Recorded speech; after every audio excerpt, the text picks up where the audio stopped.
بسم اللہ الرحمن الرحیم۔ السلام علیکم۔ مزمل وائس آفیشیل میں خوش آمدید۔ کرن آج بہت اچھے موڈ میں تھی کیونکہ شام کو سارے خاندان والے آج رات فارم ہاؤس پکنک منانے جانے والے تھے۔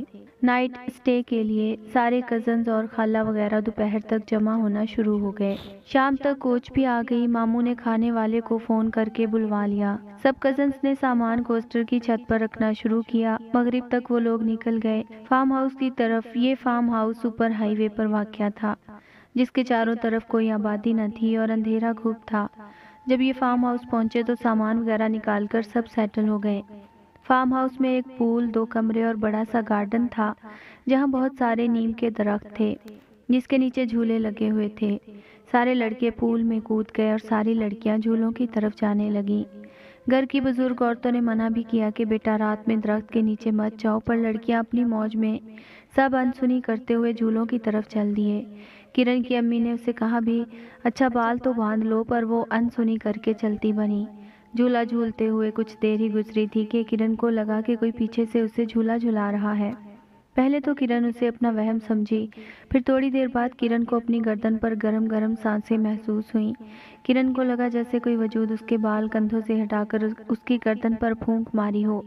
کرن گھبرا کے مڑی تو وہاں کوئی موجود نہ تھا۔ اسے لگا شاید ہوا تیز ہے تو یہ اس کا وہم ہوگا۔ کرن وہاں سے ڈر کر واپس کمروں کی طرف آ گئی۔ کرن نے محسوس کیا کہ کرن کے پیچھے پیچھے ایک کالی بلی چلی آ رہی ہے۔ وہ بلی کچھ دور بیٹھ کر اسے گھورے جا رہی تھی۔ جب سب لڑکے نہا کے تھک گئے تو سب گراؤنڈ میں کرکٹ کھیلنے چلے گئے۔ اب لیڈیز پول میں جانے لگیں۔ کرن بھی پول میں اتر گئی۔ اس نے لان کا سوٹ پہنا ہوا تھا۔ جب وہ پول میں اتری تو وہ کالی بلی کہیں غائب ہو گئی۔ پول میں سب لیڈیز انجوائے کرنے لگیں۔ 2 ٹیمیں بنائی گئی اور ایک دوسرے کی طرف فٹ بال اچھالنے لگے۔ اتنے میں کرن کی طرف بال، جیسے ہی کرن نے جمپ کر کے بال کو ہاتھ مارا، اسے لگا کسی نے اس کی ٹانگیں پکڑ کر نیچے کی طرف کھینچا ہو۔ کرن پانی میں اندر تک چلی گئی اور اس کا سانس گھٹنے لگا۔ وہ پوری کوشش سے اوپر آنے کی کوشش کر رہی تھی، پر اسے لگا کوئی اسے پانی میں دبوچا ہوا ہے۔ اس نے پوری قوت سے اوپر کی طرف زور لگایا تو وہ باہر آ گئی۔ کرن کا سانس پھول رہا تھا۔ اس کی امی نے پوچھا بیٹا کیا ہوا؟ تو اس نے کہا کچھ نہیں امی، شاید اچھلتے ہوئے میری ٹانگ سلپ ہو گئی تھی۔ امی نے بولا بیٹا باہر آ جاؤ۔ وہ باہر آ کر نہا کر چینج کرنے چلی گئی۔ کرن یہ دیکھ کر خوفزدہ ہو گئی کہ وہی کالی بلی واش روم کی چھت پر بیٹھے اسے گھورے جا رہی تھی۔ وہ کرن کے وجود کو گھورے جا رہی تھی۔ کرن نے جلدی جلدی شاور لے کر کپڑے چینج کیے اور باہر آ گئی۔ صبح فجر ہوئی تو ان لوگوں نے اپنا سامان پیک کرنا شروع کیا اور واپسی کی تیاری پکڑی۔ گھر واپس آ کر دن تو نارمل گزر گیا۔ کرن کی ایک اچھی عادت یہ تھی کہ وہ 5 وقت کی نماز پڑھتی تھی اور سونے سے پہلے سونے کی اذکار پڑھتی تھی۔ رات کو جب وہ سونے لگی تو اسے بلی کی آوازیں آنے لگیں۔ اس کی آنکھ کھل گئی۔ کمرہ شدید گندی بدبو سے بھرا ہوا تھا۔ وہ یہ دیکھ کر حیران رہ گئی کہ وہی کالی بلی اس کے پلنگ کے سامنے بیٹھی تھی اور اسے کھو رہی تھی۔ اس کی آنکھیں سرخ ہو رہی تھی جیسے وہ بہت غصے میں ہو۔ اچانک وہ دوسرے وجود میں بدل گئی۔ وہ ایک جن زادہ تھا جس کی آنکھیں سرخ انگارہ ہو رہی تھی۔ وہ کرن کے قریب آنے کی کوشش کر رہا تھا پر قریب نہیں آ پا رہا تھا۔ شاید یہ کمال تھا کرن کی پاکیزگی کا۔ اس نے چلا کر بولا مجھے اپنے پاس بلاؤ۔ کرن کا خون ہی خشک ہو چکا تھا۔ اس نے ہاتھ کا اشارہ کیا تو کرن کا پلنگ ہوا میں اٹھنے لگا۔ وہ زور زور سے تلاوت کرنے لگی اور وہ وجود وہاں سے غائب ہو گیا۔ کرن نے اپنے گرد حصار کھینچا اور بڑی مشکل سے اپنے آپ کو قابو کیا اور سو گئی۔ اس نے اپنی امی کو صبح سب بتانا چاہا، پھر اسے یاد آیا کہ اس وجود نے کہا تھا کہ جس کو بھی میرے بارے میں بتاؤ گی میں اسے نقصان پہنچاؤں گا۔ کرن صبح کالج چلی گئی۔ آج وہ اتنا تھک چکی تھی کہ شام کو تھوڑی دیر لیٹی تو اس کی آنکھ لگ گئی اور اسے پتہ ہی نہ چلا کہ مغرب کب ہو گئی۔ اچانک اس نے محسوس کیا کہ کوئی اس کی چادر کھینچ رہا ہے۔ اچانک اسے اپنا وجود دبتا ہوا محسوس ہوا۔ اس کو اپنی گردن پر پھر وہی گرم سانسیں محسوس ہوئیں۔ اسے لگا کہ کسی نے اسے کاندھوں کو زور سے دبوچا ہوا ہے۔ وہ کچھ پڑھنے کے لیے منہ کھولنا چاہتی تھی کہ کسی نے زوردار تھپڑ اس کے منہ پر مارا اور وہ تقریباً بے ہوش ہو گئی۔ کرن بے بسی میں اپنے آپ کو چھڑانے کی کوشش کر رہی تھی اور وہ وجود اس کے جسم کو درندوں کی طرح دبوچ رہا تھا کہ اس نے پوری قوت سے اللہ اکبر بولا اور اس وجود کو اپنے اوپر سے ہٹتا ہوا محسوس کیا۔ وہ اللہ اکبر کہتی ہوئی اپنی امی کے روم کی طرف بھاگی۔ اسے لگا کوئی اس کے پیچھے آ رہا ہو۔ اس نے زور زور سے امی کا دروازہ کھٹکھٹایا۔ امی نے پریشانی میں جیسے ہی دروازہ کھولا وہ روتے ہوئے اپنی امی سے لپٹ گئی۔ اس کے چہرے پر لال انگلیوں کے نشان چھپے ہوئے تھے، اس کی ناک سے خون نکل رہا تھا۔ اس کی امی نے پوچھا، بیٹا بتاؤ کیا ہوا، میرا کلیجہ پھٹا جا رہا ہے۔ کرن روتے ہوئے بولی، امی نے کہا وہ کیا بیٹا، اور کرن نے امی کو سب بتایا کہ ابھی بات آدھی ہی ہوئی تھی کہ وہ جن زیادہ اپنے روپ میں سامنے آ گیا۔ اس کی امی کی چیخ ہی نکل گئی۔ اس نے ایک اشارہ کیا تو اس کی امی جا کے دیوار سے ٹکرائیں۔ کرن زور زور سے اللہ اکبر کہنے لگی اور جن زادے بھی اللہ اکبر کہنے لگا۔ اس کو دیکھ کر اس کی امی بھی آیت الکرسی کا ورد کرنے لگیں۔ وہ جن زادہ بھی آیت الکرسی پڑھنے لگا۔ وہ رات بہت بھاری تھی ان دونوں کے لیے۔ اگلے دن فجر پڑھ کر دونوں گھر سے سیدھا ان کے ماموں کے گھر گئے۔ اس کے ماموں ایک دیندار آدمی تھے اور ان کے جاننے میں کچھ مستند عالم تھے۔ اس کی امی نے روتے ہوئے سب کچھ بھائی کو بتایا۔ انہوں نے کچھ سوچا اور پھر اپنے ایک دوست کو فون کیا۔ کچھ دیر بعد وہ سب لوگ کرن کے گھر پر موجود تھے۔ اس عالم نے بولا، جو کرنا ہے مغرب ہونے سے پہلے کرنا ہے، مغرب کے بعد اس کا مقابلہ کرنا مشکل ہوگا۔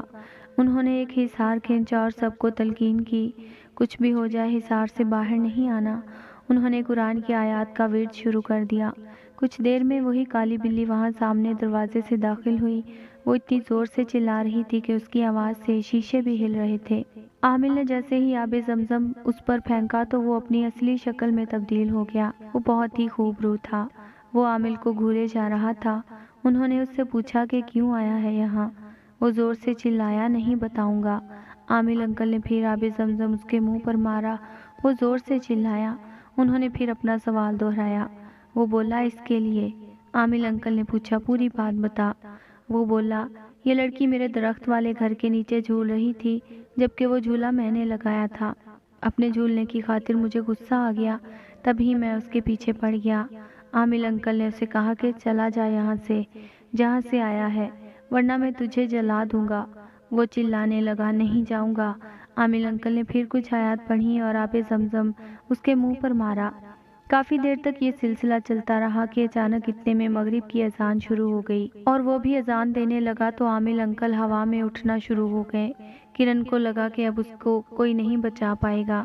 اس نے قدم حصار سے باہر نکالنا چاہا تو جن زادہ فوراً اس کی طرف مڑا اور عامل انکل کو موقع مل گیا۔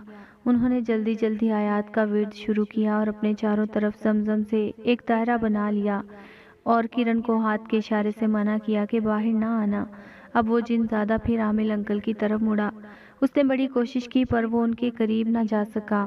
عامل انکل نے اپنا ورد جاری رکھا اور دیکھتے ہی دیکھتے وہ بلی میں بدل کر پھر دھواں ہو کے غائب ہو گیا۔ عامل انکل کے چہرے پر مسکراہٹ آ چکی تھی۔ وہ کافی مطمئن نظر آ رہے تھے۔ انہوں نے سب کو بلایا اور اپنا کارنامہ دکھانے لگے۔ یہ ایک بہت طاقتور جن زادہ تھا۔ کرن کی ایک غلطی نے اس کو اس دردناک عذاب میں مبتلا کر دیا تھا۔ اب کرن کو وہ وظیفہ روز پڑھنا تھا۔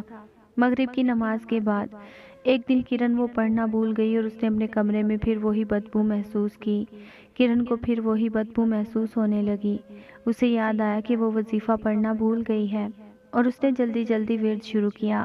اس کی ذرا سی غلطی سے وہی سب دوبارہ شروع ہو سکتا تھا اور پھر وہ سو گئی۔ کرن صبح اٹھ کے تیار ہونے لگی۔ جیسے نہانے کے لیے وہ واش روم گئی، اسے لگا کہ اس کے بالوں کو پانی میں کوئی مسل رہا ہے۔ وہ گھبرا کر مڑی تو وہاں کوئی نہیں تھا۔ اس نے جلدی جلدی نہا کر یونیفارم پہنا اور کالج کے لیے نکل گئی۔ کرن کو انجانا سا خوف محسوس ہو رہا تھا۔ اسے لگا شاید اس کے وظیفہ ٹائم پر نہ پڑھنے کی وجہ سے عامل انکل کا عمل زائل ہو گیا۔ وہ پورا ٹائم کالج میں کھوئی کھوئی تھی کہ اتنے میں ایان، جو اس کا اچھا دوست تھا، وہاں آ گیا۔ اس نے پوچھا، میں صبح سے دیکھ رہا ہوں تم بہت پریشان لگ رہی ہو۔ اس نے ایان کو سب بتایا۔ ایان نے بولا کہ تم عامل انکل کو دوبارہ بلا لو، تو اس نے بولا کہ وہی تو مسئلہ ہے کہ عمرے پر گئے ہوئے ہیں اور 10 دن بعد لوٹیں گے۔ اسی دوران اسے متلی ہونے لگی۔ وہ امید سے ہو گئی تھی، اس کی طبیعت ٹھیک نہ تھی۔ وہ بڑی مشکل سے گھر واپس آئی اور کپڑے چینج کر کے کھانا کھانے بیٹھ گئی۔ دوپہر کو جب اس کی آنکھ لگی تو اسے لگا جیسا کسی کا ہاتھ اس کو چھو رہا ہو۔ اس کے جسم میں کپ کپی سی دوڑ گئی۔ اچانک سے اسے لگا جیسے کوئی اس کے چہرے کے قریب آیا ہوا ہے اور وہ کسی کو اپنے برابر میں لیٹا ہوا محسوس کرنے لگی۔ کسی نے اس کے کان میں سرگوشی کی، کیسی ہو کرن؟ اور کرن تو جیسے سانپ سونگھ گیا ہو۔ اس نے بڑی مشکل سے اپنے جسم کو پلٹانے کی کوشش کی تو وہی جن زادہ اس کے برابر میں موجود تھا۔ اس نے غسیلے لہجے میں کہا، میں نے منع کیا تھا نا کسی کو ہمارے بارے میں بتانے کو، پھر بھی تم نے ایان کو سب بتا دیا۔ اب دیکھو میں اس کے ساتھ کیا کرتا ہوں۔ کرن روتے ہوئے گڑگڑائی کہ اس کو کچھ مت کہنا۔ وہ ہنسنے لگا، بولا اگر اس کی سلامتی چاہتی ہو تو میرے بچے کا خیال رکھنا، اور آج کے بعد میرا ذکر کسی سے مت کرنا، نہ ہی کوئی عمل یا وظیفہ پڑھنا۔ کرن کے آنسو جاری تھے، اس نے ہاں میں سر ہلایا۔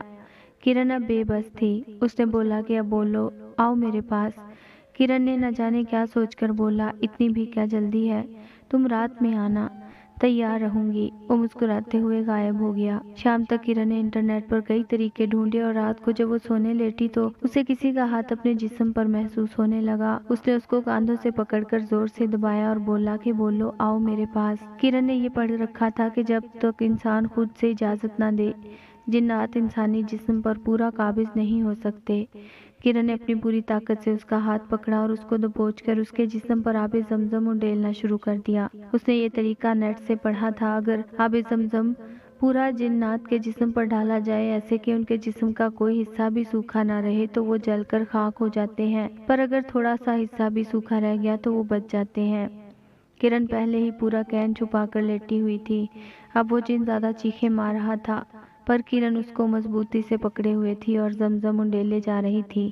جہاں جہاں زمزم کا پانی گرتا وہ حصہ گل کر گرنے لگتا۔ دیکھتے ہی دیکھتے اس جن زادے کا پورا جسم پگھل کر کرن کے بیڈ پر مادے کی شکل میں پھیل گیا۔ کرن چیخ چیخ کر رو رہی تھی، کمرہ بری بدبو سے بھر گیا تھا۔ اس کی آواز سن کر اس کی امی بھی آ گئی اور بھاگ کر کرن کو گلے لگا لیا۔ اس طرح کرن کی ذرا سی غلطی سے کرن اتنی بڑی مصیبت میں پڑی، اور آج وہ 5 سالہ بچے کی ماں ہے۔ اس نے شادی نہیں کی۔